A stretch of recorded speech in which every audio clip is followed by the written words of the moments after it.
Сіз жайкы каникулга балаңызды кайсы жака берүүнү дагы деле билбей жүрөсүзбү? Анда угуп туруңуз. Балаңыз жайкы каникулду пайдалуу өткөрсүн десеңиз, Куран окуп, намаз үйрөнүп, дуаларды жаттап, жакшы бир чөйрө менен жан дүйнөсүн байытып, жакшы жакка өзгөрүүсүн кааласаңыз, анда сиздерге Бишкек шаарындагы Расул Акрам Ислам институту тарабынан уюштурулуп жаткан адеп лагерин сиздерге сунуштайбыз. Бул лагерде балдардын ушундай жакшы эс алыш үчүн ушундай стол, тенниси бар. Жана ошондой эле лагердин ушундай өзүнүн футболдук аянтчасы да бар. Жана албетте менин балам ач калдуу деп бул жактан эч качан ойлонбосоңуз болот. Анткени 3 маал ысык тамак, 1 маал польник, ошондо жалпысынан 4 маал тамак берилет. Албетте мыкты ашпозчулардын колунан даярдалган тамактар болот.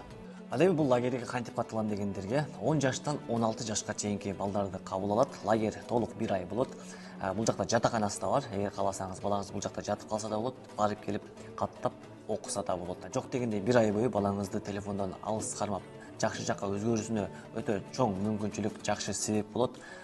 Кененирээк маалымат алуу үчүн астындагы номерлерге кайрылсаңыздар болот. Ассаламу алейкум ва рахматуллахи ва баракатуху.